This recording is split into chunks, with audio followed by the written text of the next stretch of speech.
귀한 찬양 감사합니다. 오늘 말씀은 그가 온 것은 이란 제목으로 하나님의 은혜를 나누겠습니다. 오늘 우리는 누가복음 5장의 한 부분을 읽었습니다. 이 누가복음 5장은 예수님께서 제자들을 부르시는 장면이 나오는 그러한 본문이에요. 여러분이 잘 아시는 베드로와 야고보와 요한을 예수님께서 부르십니다. 그게 5장 앞부분에 나와 있어요. 그리고 또 한 명의 사람을 예수님께서 주목하시는데 그가 누구냐면 27절에 나와 있어요. 우리 27절을 함께 읽겠습니다. 그 후에 예수께서 나가사 레위라 하는 세리가 세관에 앉아있는 것을 보시고 나를 따르라 하시니, 바로 세리였던 이 레위라는 이름의 한 사람을 예수님이 주목하십니다. 그리고 말씀하시죠. 나를 따르라.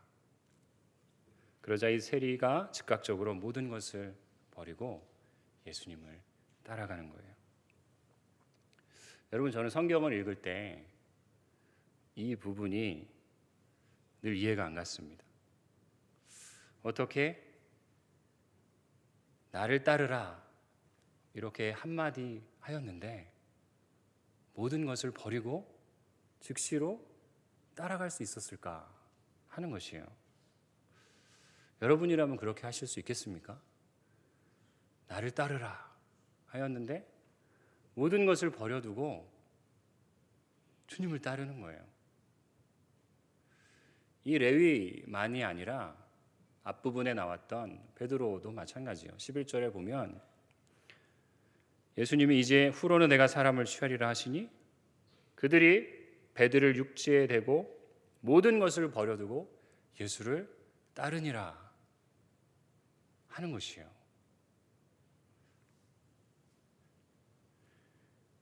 여러분, 그런데 성경을 보면 이것이 예수님을 따랐던 제자들의 공통점이었어요.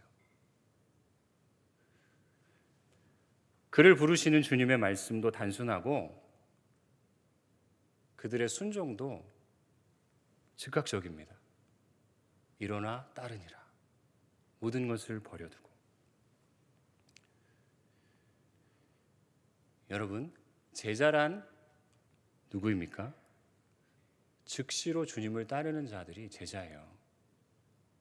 물론 예수님께서 신적인 권위가 있으셔서 나를 따르라 하였을 때 거부할 수 없이 따라갔을 수도 있어요. 그런데 공통적으로 예수님의 제자가 되었던 자들을 보면 즉각적으로 버려두고 주님을 따라갑니다. 참 놀랍죠? 그런데 다 그런 예수님을 이렇게 조건 없이 따라가는 자들이 있지 않았다는 것이에요. 다 그런 것이 아닙니다. 예를 들면 부자 청년 같은 자를 볼 수 있죠. 그를 주님께서 따르라고 하셨을 때 단순하게 따르라고 하지도 않으십니다. 예수님께서는 조건을 붙이세요. 예수님께서 그런 자들에게. 그리고 그들도 조건을 생각합니다. 그게 무엇이냐면 내 소유를 팔아 가난한 자들에게 주라. 그리고 와서 나를 따르라 하는 것이에요. 이런 조건이 붙어 있어요. 그럴 때 이 청년이 어떻게 합니까? 재물이 많음으로 이 말씀을 듣고 깊이 근심하고 그냥 돌아갔다고 기록되어 있어요. 그 이후에는 어떻게 되는지 나오지 않는 것이죠. 소식이 없습니다. 사랑하는 여러분, 우리는 하나님을 믿는 자녀로 부르심을 받았어요. 우리는 단순히 복음을 듣고 나 혼자 구원받는 그러한 자들이 아니라 하나님의 제자로 부름받았습니다. 예수님께서 마태복음 28장에 너희는 가서 모든 족속으로 제자를 삼아 아버지와 아들과 하나님의 이름으로 세례를 주라고 말씀하시죠. 이 제자를 삼는 것이 바로 예수님의 목적이셨어요. 결국 제자란 누구냐면 하나님의 말씀에 즉각적으로 순종하고 따르는 자들이 제자들이에요. 우리가 부자 청년처럼 여러 가지 것들을 고민하고 또 생각하고 주저하다 보면 우리의 인생이 그렇게 길지 않다는 것을 나중에 알게 됩니다. 사랑하는 여러분, 하나님께서 저와 여러분을 우리 수서교회에 하나님의 제자로 부르셨어요. 그 하나님의 뜻에 우리가 반응하는 그러한 자들이 되게 달라고 우리가 기도하기를 원합니다. 예수님께서는 이 레위, 세리였던 이 레위를 부르실 때 주님은 나의 비전을 따르라고 하지 않으셨어요. 너는 나의 계획을 따라라 이렇게 하지 않으셨어요. 주님께서는 이 레위에게 나를 따르라고 그러셨어요. 나를 따르라. 이 나를 따르라는 원어는 아콜루데오라는 단어인데요. 주님을 따라간다는 것이 어떤 것일까요, 여러분? 주님을 따라간다는 것을 세 가지 정도로 생각해 볼 수 있습니다. 첫 번째는 우리가 보았던 것처럼 말씀에 조건을 달지 않고 순종하는 것이에요. 그 말씀 그대로 순종하는 것입니다. 두 번째는 다른 모든 대안들을 다 내려놓는 것이에요. 그것이 주님을 따르는 것이에요. 그들이 가지고 있던 모든 것을 버려두고 주님을 따르니라 하였죠. 하나님만이 나의 유일한 대안이십니다. 그것을 고백하는 것이, 그리고 그렇게 주님을 바라보고 걸어가는 것이 주님을 따르는 것이에요. 그리고 세 번째는 마음을 같이 하는 것입니다. 마음을 같이 하는 것이 주님을 따라가는 것이에요. 성경에 보면 그렇게 주님을 따랐던 많은 자들이 있죠. 그 중에서 우리가 말씀을 한 구절 찾아보려고 해요. 구약 성경에 사무엘상 14장입니다. 사무엘상 14장에 보면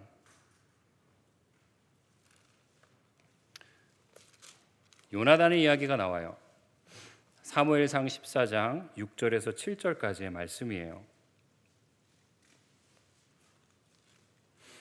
사무엘상 14장 6절에서 7절까지 말씀, 우리 함께 읽어볼까요? 요나단이 자기의 무기를 든 소년에게 이르되 우리가 이 할례 받지 않은 자들에게로 건너가자. 여호와께서 우리를 위하여 일하실까 하노라. 여호와의 구원은 사람이 많고 적음에 달리지 아니하였느니라. 무기를 든 자가 그에게 이르되 당신의 마음에 있는 대로 다 행하여 앞서 가소서. 내가 당신과 마음을 같이하여 따르리이다. 요나단이 과감하게 적진으로 들어갈 때 그와 함께하였던 무기든 소년이 있었어요. 그 소년에게 이르되 우리가 건너가자 하는 거예요. 여호와의 구원은 사람이 많고 적음에 달린 것이 아니다. 그렇게 이야기를 할 때 7절에 보시면 그 무기든 요나단을 따르는 소년이 말하는 것이에요. 당신의 마음에 있는 대로 다 행하여 앞서가소서.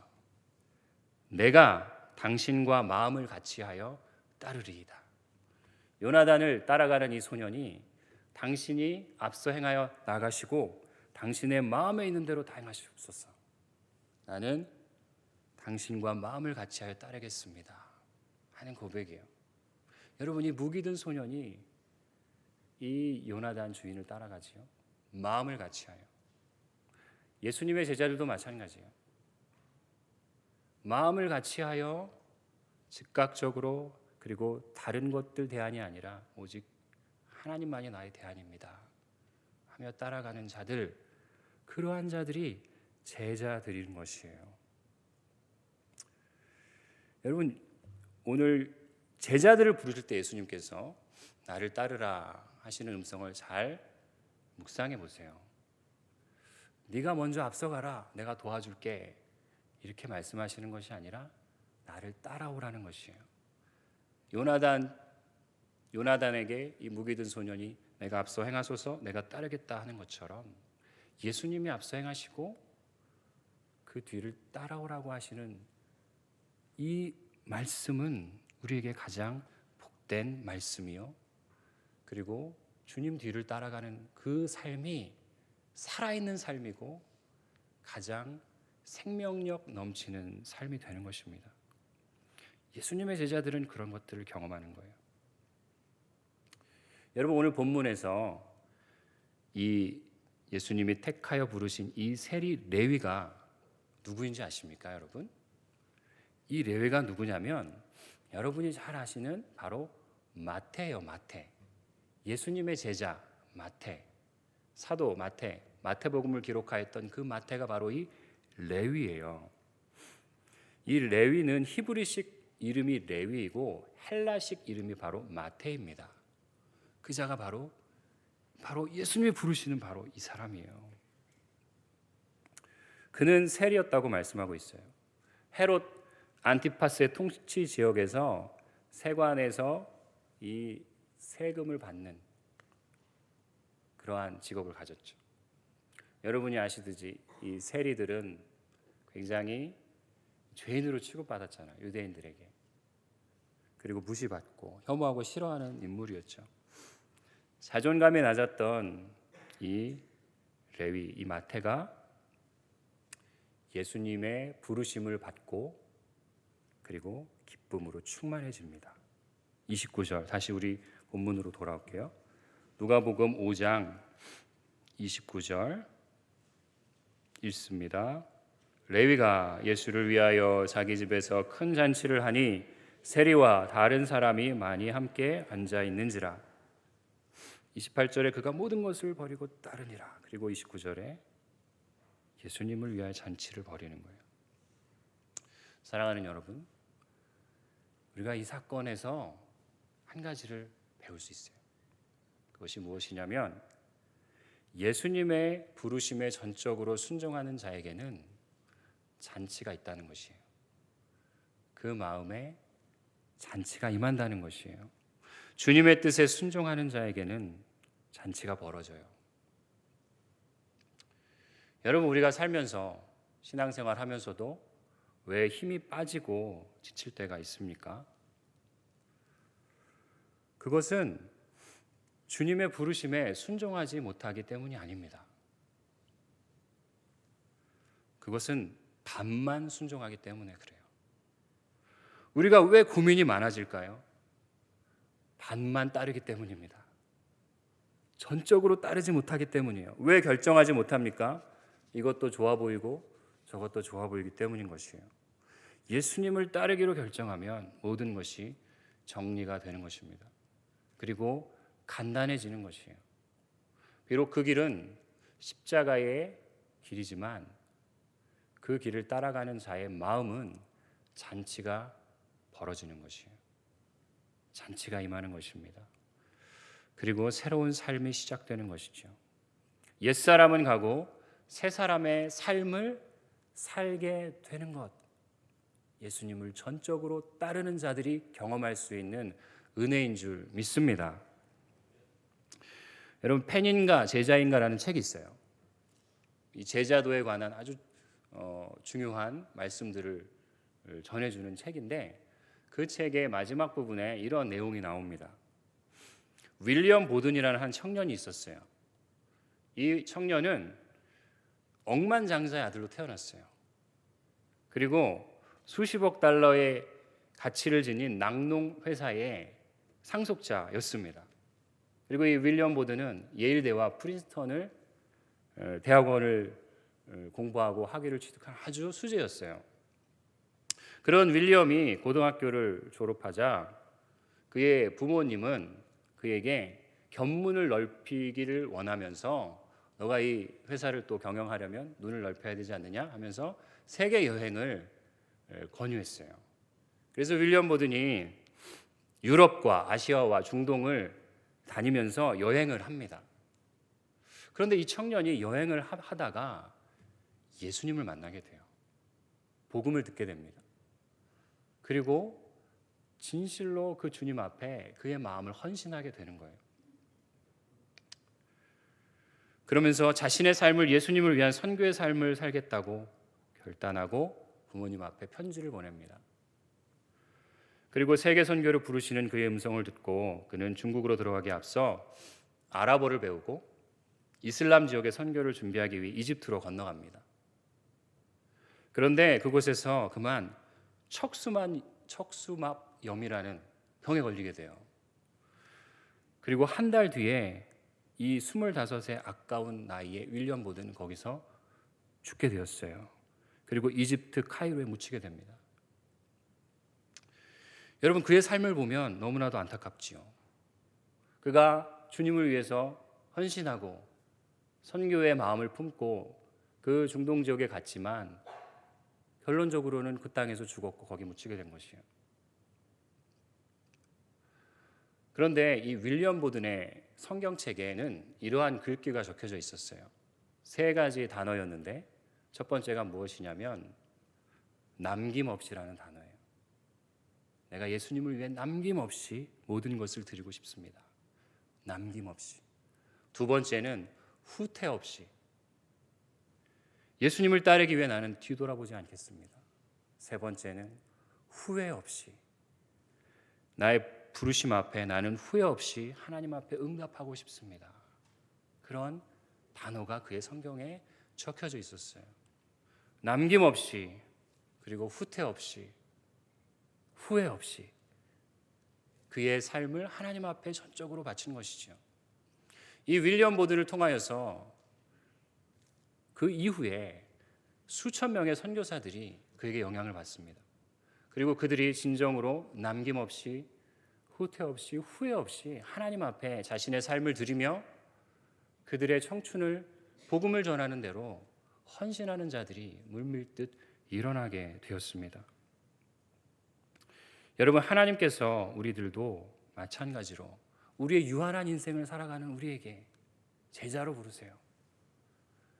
가장 값진 그 삶을 위해서 남김없이, 그리고 뒤로 물러가 침륜에 빠질 자들이 아니라 후퇴하지 않고 하나님의 뜻에 한 걸음씩 전진하는 자들이 되기를 원하세요. 그리고 우리의 삶에 진정으로 후회 없이 하나님의 부르심 앞에 응답하는 자들로 살아가고, 그러한 자들은 그 마음의 잔치를 경험하는 것이에요. 은밀한 장막 안에 거하는, 하나님께서 나를 높은 바위로 인도해 주시는 은밀한 장막 안에 거하는 그 남들이 알지 못하는 비밀된 은혜를 경험하게 되는 것입니다. 여러분, 다시 우리 본문으로 돌아가겠습니다. 이 세리 마태가 베푼 잔치에 제자들뿐만 아니라 다른 사람들도 초대받아서 오게 됩니다. 그때 바리새인과 서기관들이 이렇게 말합니다. 이 잔치에 딴지를 거는 것이죠. 30절 말씀 우리 함께 읽겠습니다. 바리새인과 그들의 서기관들이 그 제자들을 비방하여 이르되 너희가 어찌하여 세리와 죄인과 함께 먹고 마시느냐. 바리새인과 서기관들이 함께 하였던 예수님의 제자들을 비방하는 것이에요. 야, 세리와 죄인과 어떻게 한 상에서 같이 있을 수 있느냐. 유대인들은 굉장히 정결한 것을 중요시 여기는데 섞이는 것을 아주 금기시하죠. 심지어는 정한 것, 부정한 것을 설거지하는 그 통도 다 따로 있을 만큼 굉장히 이게 철저한 사람들이에요. 그런데 세리와 죄인들이 함께 모여서 먹고 마시는 것을 보면서 이렇게 얘기를 할 때 이 말을 들으신 예수님께서 오늘 말씀의 핵심인 31절과 32절 말씀을 하세요. 예수님의 음성입니다. 우리 함께 읽겠습니다. 31절 32절. 예수께서 대답하여 이르시되 건강한 자에게는 의사가 쓸데없고 병든 자에게라야 쓸데있나니 내가 의인을 부르러 온 것이 아니요 죄인을 불러 회개시키러 왔노라. 아멘. 여러분, 예수님께서 대답하여 말씀하세요. 나는 건강한 자에게는 의사가 쓸데없고 병든 자에게라 쓸데있는 것처럼 나는 병든 자를 위해 왔다 말씀하시는 거예요. 나는 의인을 위해서 온 것이 아니라 죄인을 위해서 너희에게 온 것이다. 예수님이 말씀하시는 거예요. 여러분이 예수님의 선포에 주목하십시오. 나는 죄인들을 위해서 너에게 왔다는 것이에요. 여러분, 이것이 바로 복음입니다. 이것이 은혜인 줄 믿습니다. 나는 의인이 아니라 죄인을 위해서 너에게 온 것이다. 여러분, 이 복음을 누가 들을 수 있습니까? 자신이 의인이라고 생각하는 바리새인과 서기관들, 저 죄인들과 함께 식탁의 자리에 앉는 것이 옳지 않다고 생각하는, 스스로 의인이라고 생각하는 그들에게는 이 예수님의 복음이 들려오지 않는 것이에요. 그러나 그 자리에 있었던 예수님이 부르셨던 이 세리 마태는 이 예수님의 말을 듣고 그의 가슴이 얼마나 터져 나왔겠어요. 그는 스스로도 죄인이라고 여기며 세리로 살았기 때문이에요.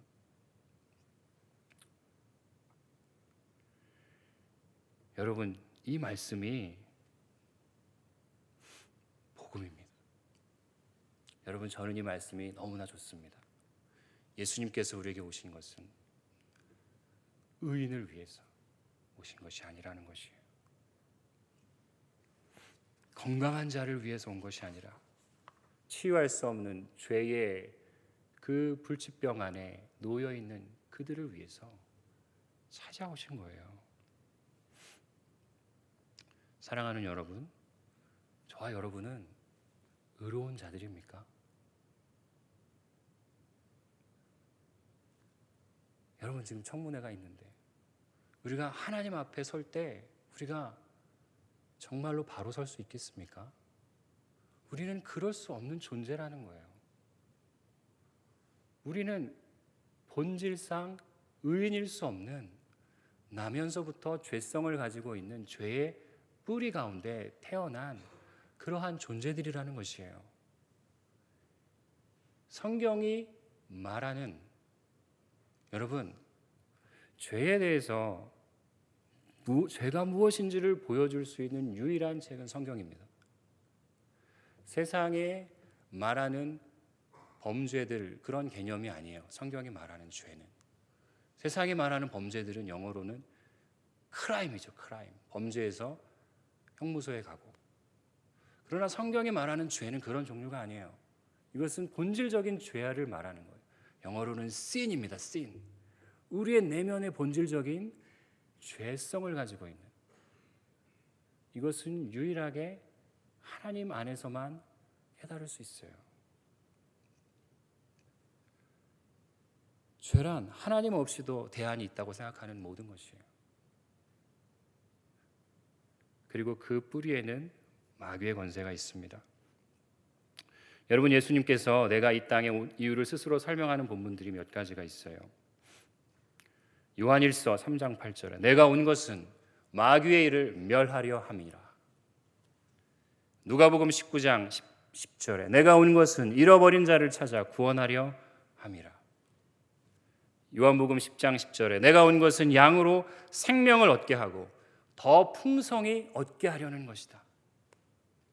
오늘 우리가 읽은 말씀 누가복음에 내가 온 것은 의인을 위함이 아니라 죄인을 불러서 회개시키러 왔노라 말씀하세요. 여러분, 우리 주님이 우리에게 오신 목적은 분명해요.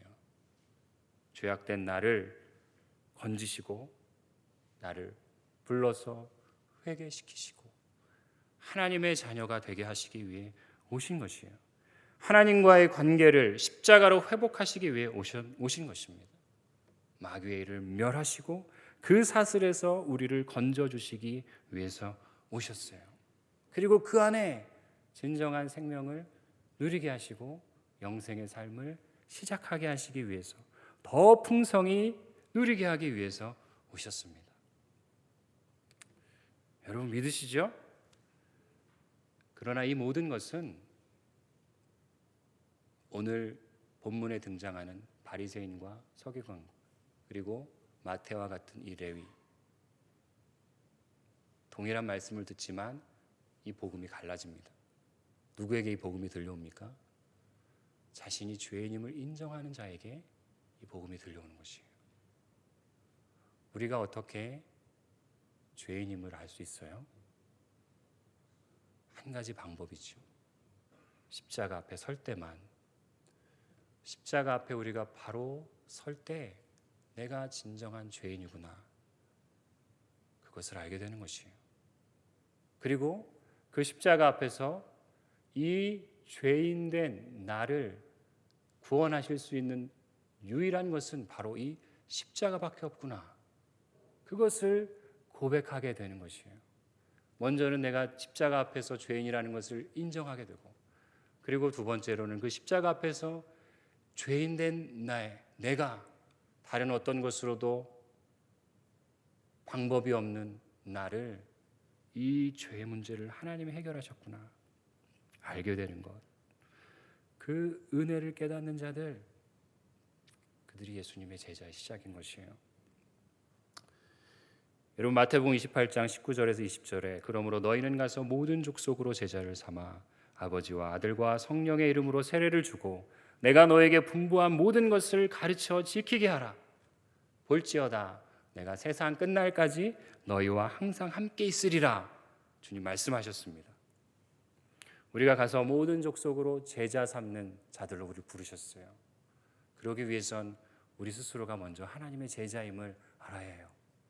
그리고 그 주님의 제자가 되기 위해선 첫 번째로 하나님의 말씀에 순종하는, 즉시로 순종하는 자들이 되어야 합니다.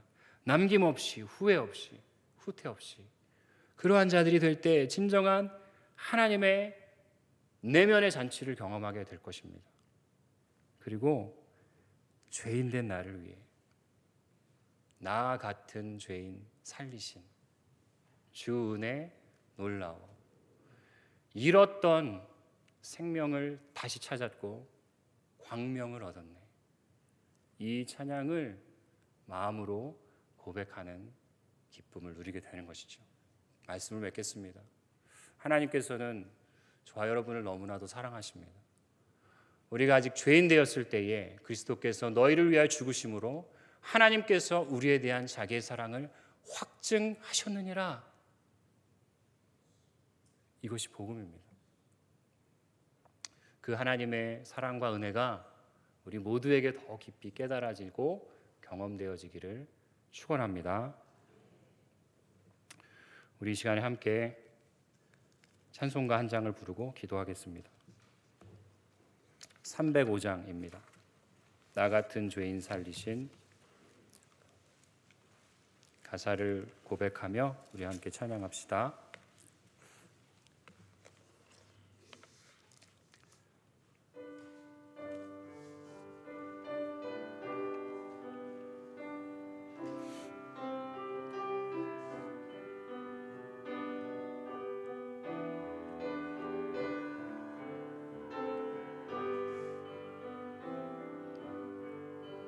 나 같은 죄인 살리신 주 은혜 놀라워.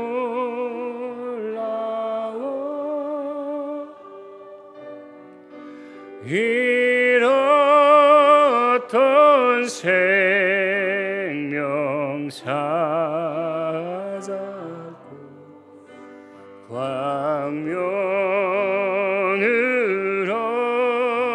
얻었네. 큰 죄악에서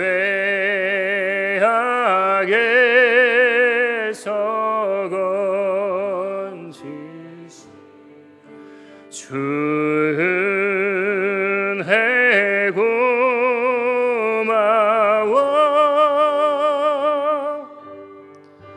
나 처음 믿은 그 시간 귀하고 귀하다. 이제껏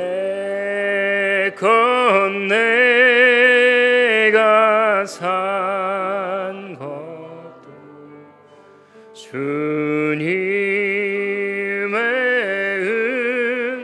은혜라. 또 나를 본 양에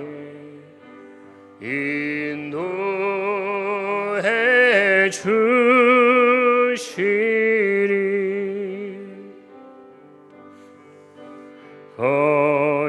거기서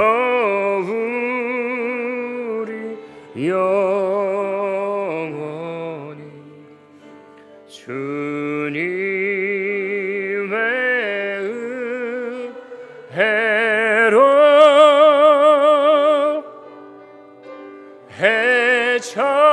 해처럼 밖에 살면서 주 찬양하리라. 아멘. 우리 시간 합심으로 함께 기도합시다. 내가 의인을 부르러 온 것이 아니요 죄인을 불러 회개시키러 왔노라. 주님 말씀하십니다. 그렇습니다. 주님, 나를 위해 오신 주님 찬양합니다. 내가 그 주님의 은혜 앞에 나의 삶을 드리며 남김없이 하나님 앞에 나아가는 자녀 될 수 있도록 하여 주시옵소서. 우리 함께 기도하겠습니다. 하나님 아버지, 그렇습니다. 죄인을 위해 오신 주님, 하나님 아버지, 나를 위해 오신 주님, 하나님, 내가 하나님의 방법 위에 어떻게 하나님 앞에 나아갈 수 있겠습니까? 하나님, 우리가 아직 죄인 되었을 때에 우리를 위하여 먼저 오셔서 하나님 우리를 만지시고 건지시고 하나님의 자녀 삼으신 놀라운 이 신비한 은혜가 하나님 우리의 마음 깊이 새겨지게 하여 주시옵소서. 하나님, 유한한 우리의 인생을 살아갈 때에 하나님 앞에 나아가 하나님의 품 안에 안길 때에 하나님 우리의 삶에 남김없이 그리고 후퇴 없이 후회 없이 우리의 인생을 하나님 앞에 드리는 제자된 삶을 살아가게 해 주시옵소서. 하나님, 하나님께서 우리를 수서교회 가운데 보내주시고 하나님 우리 서교회 가운데 하나님께서 우리를 통하여 행하실 일들을 바라보게 하여 주시고 하나님 모든 족속으로 제자를 삼아 아버지와 아들과 성령의 이름으로 세례를 주고 하나님의 말씀을 가르쳐 지키게 하라고 하신 주님, 하나님 우리 안에 이 하나님의 생명의 은혜가 하나님 충만하게 거하게 하여 주시옵소서. 지식으로 하나님만을 알아가는 것이 아니라 하나님 영으로 주님을 알아가게 하여 주시고 우리의 마음 깊은 곳에 하나님 진정한 사람들이 알지 못하는 하나님과의 나만의 잔치가 내밀한 아버지 교제의 잔치가 하나님 우리 안에 다시 회복되게 하여 주시옵소서. 하나님 아버지, 죄인된 나를 바라보게 하시고 그리하여서 절망하지 아니하고 십자가로 나아가게 하여 주시고 십자가 안에서 우리의 삶의 아버지 모든 삶을 숨김없이 드러내며 아버지 보게 하여 주시옵소서. 그리하여 우리의 대안은 오직 예수 그리스도의 십자가 외에는 그 다른 어떤 것도 없음을 고백하며 하나님 앞에 나아가게 하여 주시옵소서. 올 한 해 안에 하나님 우리가 하나님을 아는 지식이 더욱더 풍성해지기를 원합니다. 하나님을 알게 하여 주시옵소서. 하나님을 경험하며 주님의 뜻에 즉각적으로 반응하며 순종할 수 있도록 믿음 없는 우리들에게 하나님 믿음을 더하여 주시옵소서. 하나님 믿음을 더하여 주시고 하나님의 마음을 따라가게 하여 주시옵소서. 하나님 감사드립니다. 오늘도 우리와 함께하여 주시는 주님을 찬양합니다. 우리의 삶을 이끄셨고 지금도 동행하시고 앞으로도 이끄시는 주님만을 따라가게 하여 주시고 두려워하지 아니하게 하여 주시고 믿음 더하여 주셔서 하나님의 마음이 무엇인지를 분별할 수 있는 영적인 은혜가 우리 모두에게 임하게 하여 주시옵소서. 감사드리며 예수님의 이름으로 기도합니다.